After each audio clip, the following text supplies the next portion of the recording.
friends, and welcome back to my channel. My name is Aylin, and today we're going to be doing my February wrap-up, wherein I managed to read 13 books this month.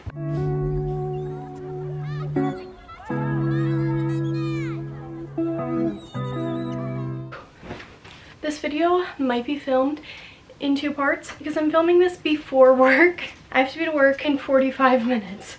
So I'm gonna try to film all of it now though. In the month of February, I definitely made up for lost time that was in January, having only read 4 books. I'm pretty impressed with myself, pretty proud of myself, hoping to carry it into March, although it's the 7th, and I just finished my first book yesterday. So we'll see. Irregardless, let's go through everything that I read. February felt like such a long month for me because of the amount that I read, but it also felt like a blur because I kept finishing things back to back to back to back. It was insane in the best way. The 1st of February, I finished Harmony by Whitney Hansen. I was reading this while I was getting tattooed actually. I wanted to take a break from poetry. I remember mentioning that, but my best friend had read this one and said that it really centered heavily around grief, and in February we lost my uncle and it hit us all really hard. It was very sudden, it was very traumatic, it was awful, as losing people tends to be. And so I was like, all right, I'll try this one, and then I really will take a break from poetry, which I have been doing and I think has been good for me because I love poetry, but I read so much of it last year that I'm like burnt out and not enjoying it as much, which I want to be able to do. So this one I gave, I think, like a 4.5 out of 5 stars. I really loved this one. It might be one of my favorite poetry collections ever, maybe my second favorite. It does really heavily center around grief. Obviously poetry is so subjective and personal, so my rating might be way different from yours. What you like in poetry could be way different, but I think that this is a really good one. Even if you're just starting out with poetry, I still think that this is a great one to start with. And I'm really excited to read more from Whitney Hansen in the future. I have one of her other poetry collections, and I think I'm going to pick that one up in like April or May. Was very happy to have read this. I read it in like 2 sittings or something like that, and I had to go back and like annotate it, and this one is personal for me. It made me like cry so many times, but it was beautiful. Then I finished Same Time Next Year by Tessa Bailey. This was a short story because I didn't know exactly what I wanted to read, and I was trying to finish this by the end of January, which didn't end up happening. So my best friend was like, read this, it's short, you'll finish it. I didn't end up doing that, but I did finish it like the 2nd of February, something like that. I rated this one 3 stars. It was cute. It's a cute little hockey romance, marriage of convenience trope, which it was fun. I just didn't have like a ton of connection to it, given that it was only like 100-something pages, but being what it was, I thought that it was really well done, and I continue to really enjoy Tessa Bailey's writing style. There was also a good amount of tension and steam and all of that, so if that's what you're looking for, you're in a reading slump wanting something quick, I think that this one is a really good one. But I have some others that like might serve you better for getting out of a reading slump, so we'll get to that in a minute. Then in my February TBR, I told you that Only If You're Lucky by Stacey Willingham was on my TBR, and I did finish it. We'll talk about it when we get there. But I also got the audiobook for All the Dangerous Things by Stacey Willingham. I loved this book. The beginning was really slow to start, but wow, this one I think is my favorite book by her, and I'm definitely going to be picking up more from her in the future because this one was insane. I gave this one a 5 out of 5 stars. It was so good. Was this my first 5-star of the year? Hold on. Was this my first 5-star of the year? This was my first 5-star of the year, unless I gave Harmony a 5-star. No, I gave Harmony 5 stars, but it's more like 4.5. This one is a true 5 though. Alright, so let's get into what it's about. Basically, we are following, I don't ever remember the character's name. We are following Isabel Drake, who lost her son about a year ago when the book is first starting, because she has this really interesting condition or like more of an intense version of sleepwalking, where very few people, I guess, will like go outside of the house and do things while they're sleepwalking. She is one of those people. But she lost her son because someone stole him in the middle of the night. He was just gone, and it obviously uprooted her entire life. Like, she is in shambles, and she will do anything and everything that she can to get him back. We are finding out if like he was taken. Some people suspect her of doing it. The baby monitor was off, so they can't even see into his nursery like what was happening, but she knows that her son is still out there, and everybody thinks that she's nuts for like continuing to look for him a year later, because like the odds of people being found alive after they've been missing for this amount of time are like slim to none. But she continues to search, she continues to like speak at conventions and things like that. Holy crap. It was so good. I was not expecting this. There's also a timeline from when she was younger and like another traumatic event happened, and like the parallels between the two stories, they fully convinced me of one thing, and then by the end my jaw was on the floor. I loved this book. I loved this book. It's one of my favorite thrillers that I've ever read. The narrator is like, you're not really sure if she's unreliable or not. It's insanely good. I loved this one. She has like the help of someone who does a crime podcast. She's not sure if she can trust him. The police officer is against her. Her soon-to-be ex-husband is kind of against her because this caused a huge rift in their marriage. It is insane. Holy crap. It's not that long, but like everything that happens in this book is crazy. 5 stars. Loved this one. So happy I read it. You guys, I did the thing that I said I was going to do. I'm so proud of myself because in February, I really stuck to my TBR. Like, I definitely ventured off of it, and we'll get into that. But for the most part, I stuck to my TBR and read things that were on my TBR, finished things that were on my TBR, such as Daisy Hates. Wow, I finally finished it, and I actually really enjoyed it. Was the beginning slow? Yes. Was I not as invested in Daisy and Christian as I am in Magnolia and BJ? Also yes. However, by the end of this, really love Daisy. I really love Christian. At the end, I was still very attached to them, and I think that speaks to Jessa Hastings' writing style, because these are real people to me. Magnolia and BJ are real people to me. The box set, the Lost Boys, everyone in this universe is so real and human and raw, and I care about everything that happens, even though like this wasn't my favorite book. If anyone else had written it, it probably would have been a 3 or a 2 star. Jessa Hastings got a 4 star, even though this book took me a year to read, because the last like 150 pages, I just was obsessed. Like, I loved them. I cared so much. I was physically ill feeling everything with them that they were feeling. Like, it was insane. 4 stars to this one. If you don't know, this is the second book in the Magnolia Parks universe. We are following the same, like, different characters are focused on in here, but it's the same. Hold on. You read Magnolia Parks first, then you read Daisy Hates. These books are happening at the same time, but like following different people. So on this one, you're following Magnolia and BJ's like timeline and perspective, and in this one, you're following Daisy and Christian's perspective. They're both toxic. This one is a bit more mafia than this one is. I obviously love this one a little bit more. This one is a like perfect 5-6 star book for me. This one is a 4, but a really strong 4.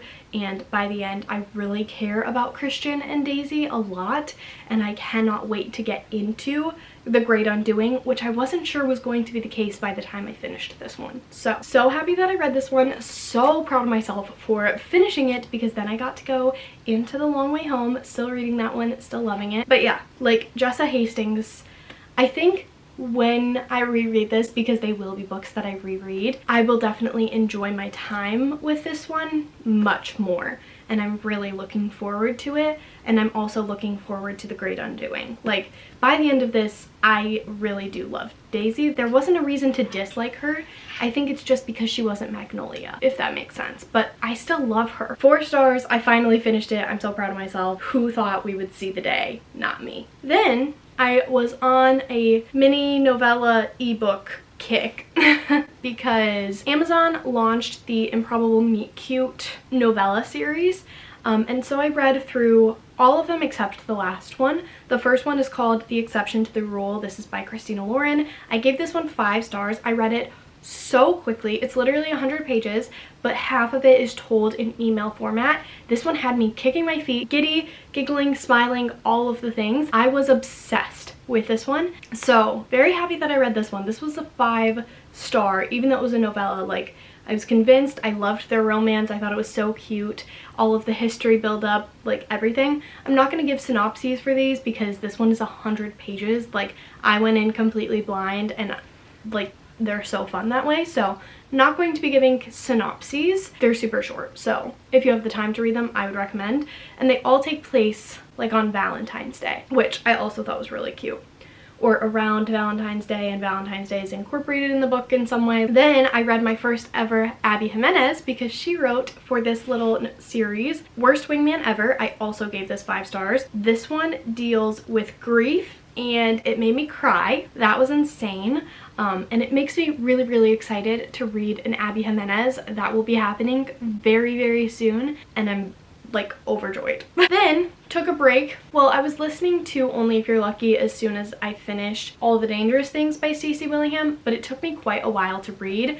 This was on my February TBR. I believe I gave this like a 3-star. We are following a group of college girls, and there's like this thing that's tying them together, and basically they have this one friend, and the police are looking for this one friend because they suspect her of something, and the girls like know where she is, but they won't tell the police. And this girl's also, the girl that's missing is suspected of unaliving someone. By the end of the book, like, the beginning to the ending is crazy and it's a whirlwind, and I think had the story been told in a slightly more interesting way, like, I don't know how to say it any other way than that, but if it had been told a little bit differently and things had been revealed a little bit differently, then I would have enjoyed this more, because looking at the beginning to the end, like, jaw-dropping. But the way that the story was told, I was just kind of like, what do I care?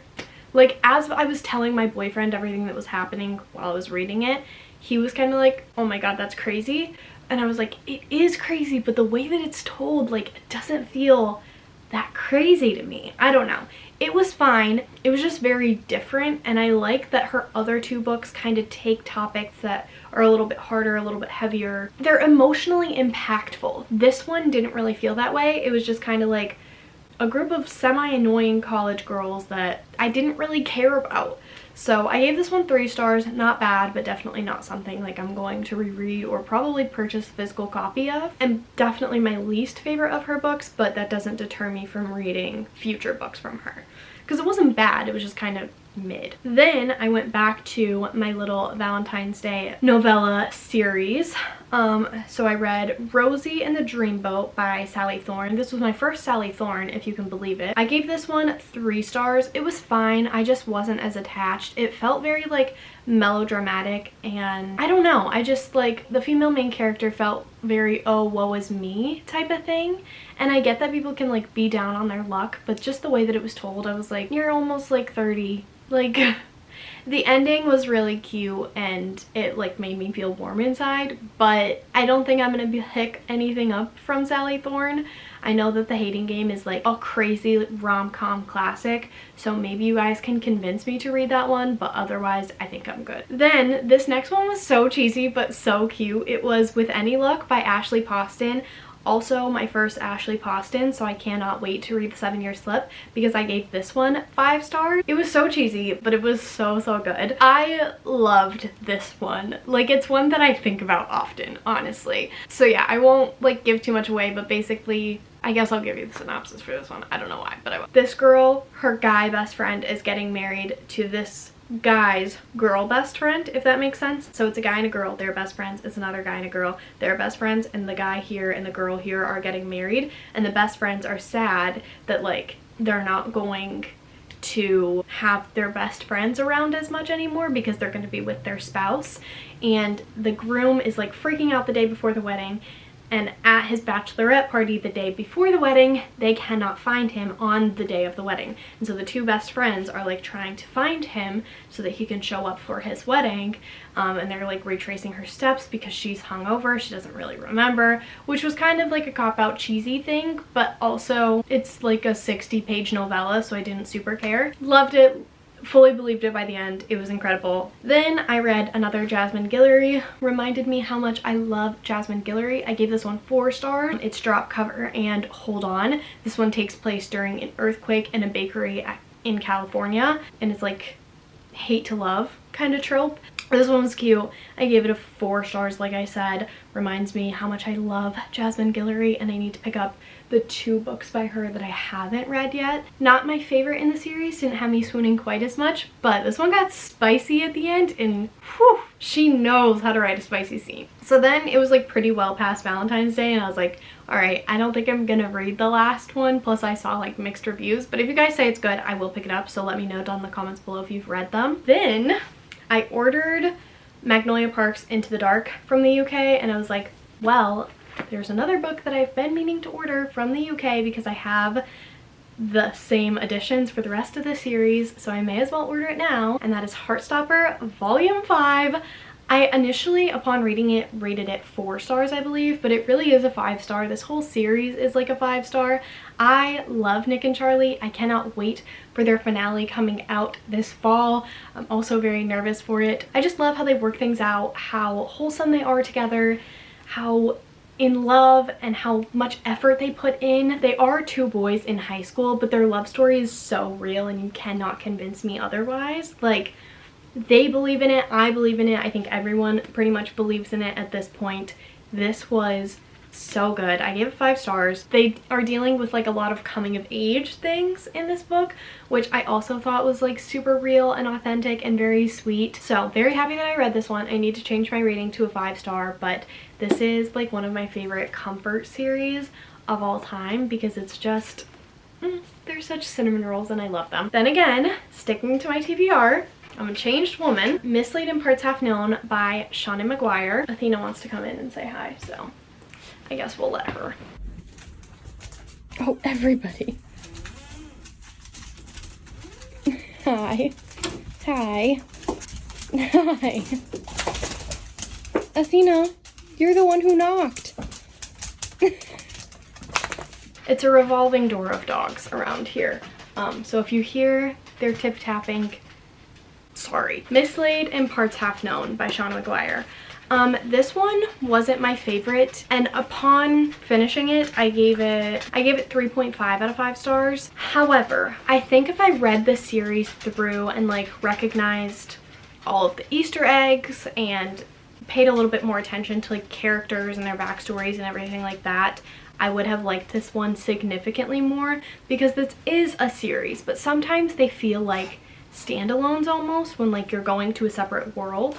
So I want to do a reread of the entire series later this year because it is one of my favorite series of all time, but I don't know exactly when that will be.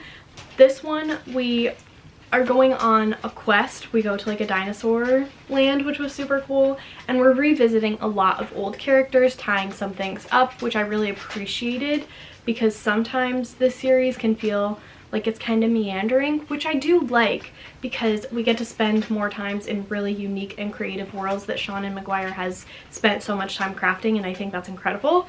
But at the same time, like, there's not always a clear direction. So this one, we had a little bit more direction, and I don't know if that's like what I didn't like about it. I don't know. It's so hard to pinpoint like what it was that didn't necessarily work. I just wasn't feeling all of the attachment, and I think that's why I need to reread through the series to like feel that attachment, because I think I could if I remembered more each character's like story. This one was cute.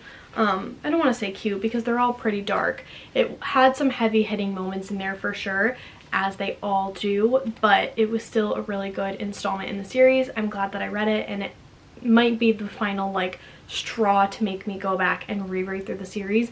I'm thinking toward the end of the year, just so that everything can be fresh for when the next one comes out in January. 3.5 out of 5 stars. I don't have tons to say about it because like, I don't know, I just can't really put my finger on it. And then we did this in one sitting. How exciting. I need to get ready for work right after this, but it's fine. I finished This Winter by Alice Oseman. I gave this one a 4 out of 5 stars, I think, maybe a 5. I loved this. I wasn't sure that I was going to love it, but basically it's a Heartstopper novella. And of course we're following Nick and Charlie, but this one's really unique because you get each of the Spring siblings' perspectives. You get Tori, Charlie, and then Oliver. And Oliver is going through a relapse with his mental illness, and he's really struggling with it, but it also takes a toll on his family. However, they're not super well versed in how to help him and how to like handle the grief of him struggling on their own, like their own internal grief. They don't really know how. They're all feeling guilty because if we're being 100% honest, mental health is obviously super difficult for the person feeling it, but it's really difficult and impactful for the people around them as well, especially if you don't understand it, because you're not understanding what they're going through, so it's really hard to anticipate and understand their needs. It's not like when you have like the flu and you're like, oh, your stomach's probably upset, let me get you some Gatorade, some Tylenol, a bucket, like water, light foods, whatever. It's not that easy. And every person is different because everybody's brain is different. And so I appreciated that it dealt with like his family who really thought they were trying, but they're not doing a perfect job. Charlie, who is also trying, but mental illness makes it really difficult to do a perfect job. I mean, life makes it really difficult to do a perfect job, but add mental illness in there, yikes. But I really appreciated this. I love what Alice Oseman does when she's talking about mental illness in her books. Like, I just think it's so well done. So I loved this one. Probably like a 4.5 out of 5 stars sitting with it now. So ended the month on a really good note. I read such amazing books this month, and it made me so excited for my March reading. Like, I cannot even express to you how excited I am to finish all of the books in March. We've had a slow start, but I'm confident we'll gain some speed. My goal, I think, of books to finish in March is like 7. Like, if I can read 7 books this month, I will be happy, especially because I want to read like some fantasies and different things like that. I'm reading some books for videos, which I'm also really excited about because that's not something that I've done in a really long time. But yeah, so that is it for this video. That is everything that I read in the month of February. Like I said, it was amazing. So let me know down in the comments below what your reading month was like. I hope it was just as good. If not, I'm confident you will get it next month. Let me know what your favorite book was, if you read any of these books, and how you enjoyed them. I love talking to you guys, even if all you say is hi. That is going to be it from me, so I hope y'all enjoyed this video. I hope you're doing well reading mentally and otherwise, and I really hope to see you all in my next video very, very soon. Bye guys. Drink your greens or eat them. It's your choice.